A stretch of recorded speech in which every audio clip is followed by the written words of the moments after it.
Huzzah, and well met to you logisticians among my banners.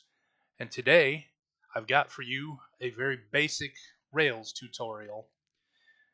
I want to thank you all for your patience while I've been dealing with some, I guess, technical difficulties in that technically we were without power here.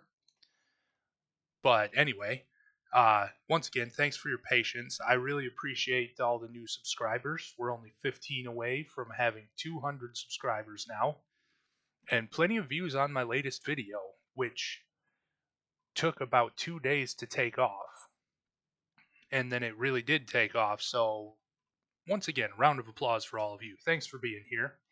I do very much appreciate it and the comments, and I do try to respond to most of them.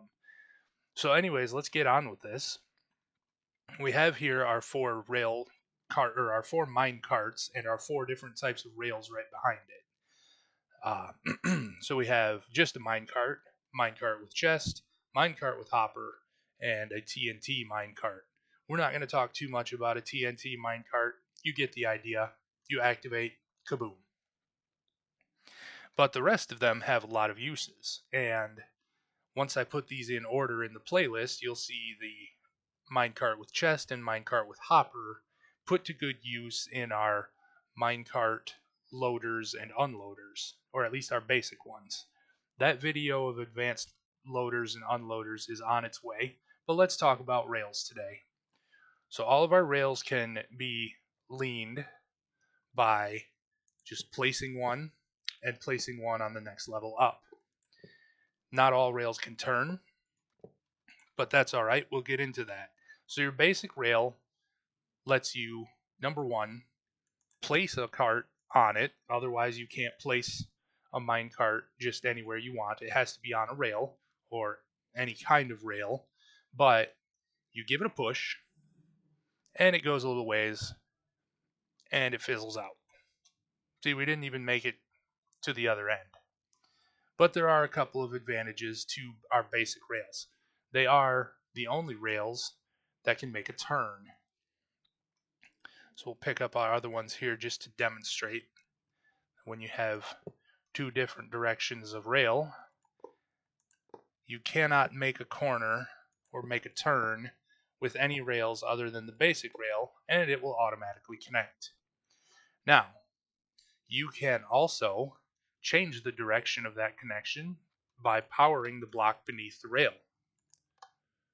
You'll see as we turn the switch or change the lever, powered or unpowered, our rail changes direction. So if you have a cart come from the off direction, it will continue straight, though it'll get that little jog there to the side. But if you push here, it follows the curve. If you push it gently, it won't make it all the way around. But we can give it a good push, change our direction, and push it the other way. So that's really all there is to basic rails. They will go up and down on a slope, but as with our other issues, they don't make it very far with just a push. They go downhill really well.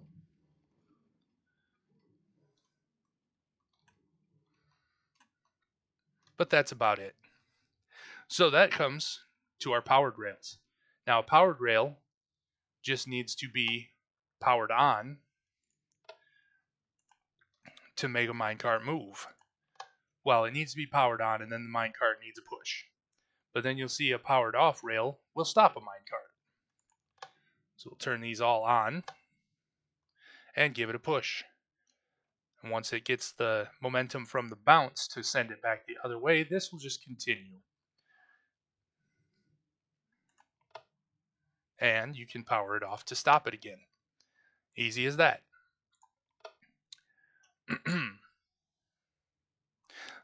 So with both powered rails and activator rails, which we'll talk about in a moment, you can power them from underneath with a redstone block. You can power them with a button that's missing. What happened to my button? I thought I had a button here. But anyways, power the block beneath it, and it will momentarily light up. Just like that. You can also power them with a torch either here or from the side, just like so. When you power a rail in this way, it will reach for 9. It will reach the original powered rail and continue to 8 more spaces. 1, 2, 3, 4, 5, 6, 7, and 8. The ninth one, as you can see, is unpowered. So if you powered this from the side, like I showed you just a moment ago, you can power 1 in the center, 8 in that direction, and 8 in that direction. And it doesn't matter which direction the power comes from, the powered rails will send the minecart on in a continuous direction. So you don't need to worry about the direction that the power is going for your rails. So that's powered rails, and now we have the detector rail. And this one just acts like a button. When a minecart rolls over it, it acts like the button. It lights up the redstone nearby, and it will light up this lamp. The other thing we can do with the detector rail, and this will be important for future videos where we make super fast sorters, is that you can put a comparator next to the detector rail, and this will determine if there are items inside the minecart or not. So our rails are powered off right now because we wanted the cart to hold still. You'll see as it comes around, it powers our redstone lamp on when it rolls over the switch, and that lingers for a moment before our power is lost. We'll stop our cart. We'll put some items in so you can see how it works here with the comparator. So this is our detector rail. They're good for, obviously, detecting things. You saw that this one didn't light up when the cart was empty. This is a minecart with hopper, by the way. It doesn't matter. It will detect any amount of items in there. You could use this for a way to sort out empty hopper minecarts or loaded hopper minecarts to send them to and from your farms. We'll put a single item in. Whoop.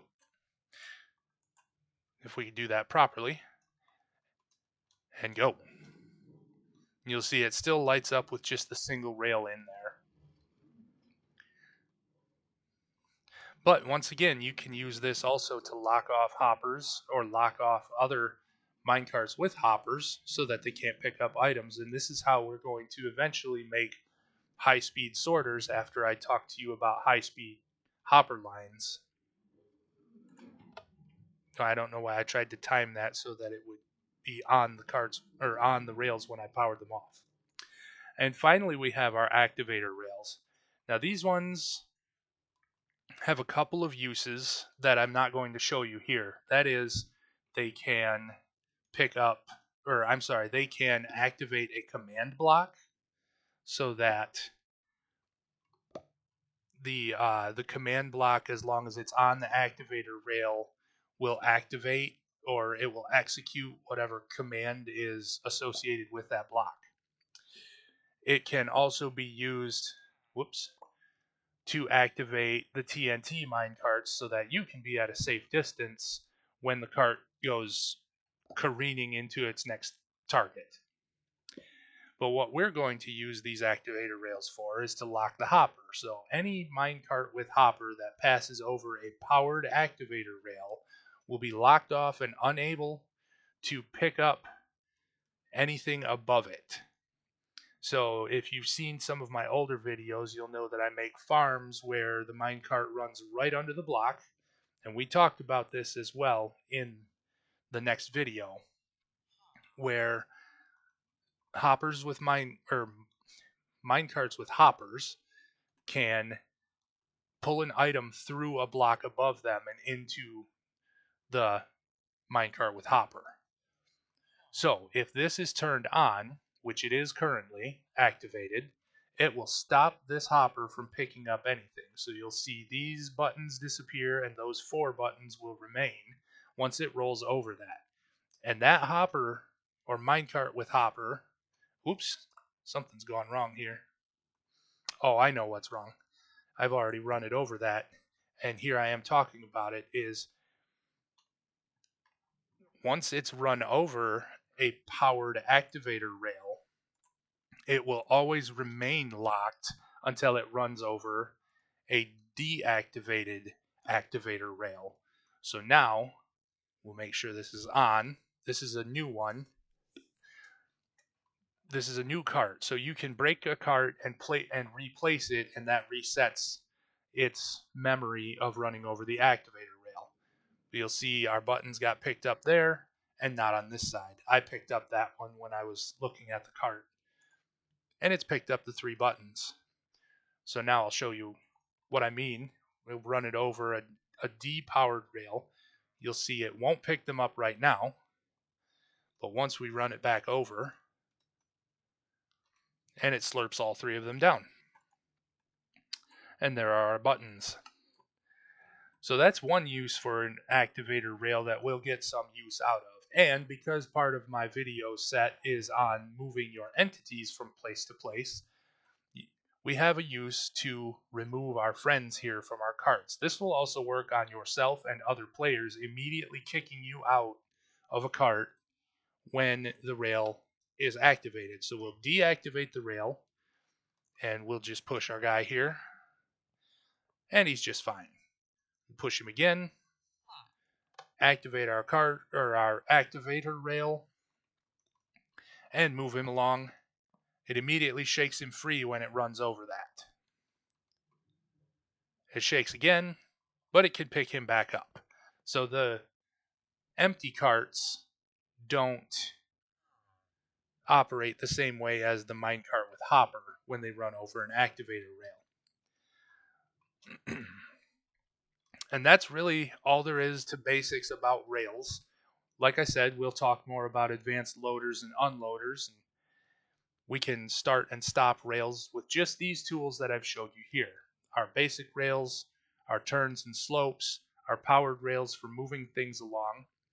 I should mention that if you're going to be going up and downhill, you will have to adjust the number of powered rails that you're using for certain uphill pushes or downhill slides. You won't need as many going downhill, obviously, because of gravity, but depending on the length of hill that you're trying to push your cart, or well, you can't get any steeper than 1 up and 1 over, a slope of 1 if algebra taught me anything. You'll have to design your rails as you need in your world.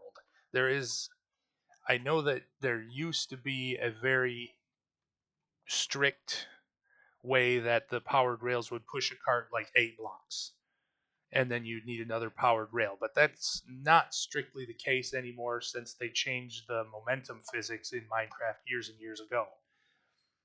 So be experimental. Remember that powered rails are ridiculously expensive, taking quite a bit of gold and some sticks. While basic rails are significantly cheaper, only taking iron. But with iron and gold farms these days, go crazy. Build yourself a roller coaster. Send the villagers on a thrill ride. Do whatever you want to do with all of that. And most of all, I hope you're blessed on your next quest. I hope that involves a subscribe button here in the near future, because I would love to see more of you subscribing. And I appreciate those of you who do. I appreciate your comments. And I am off to my next adventure.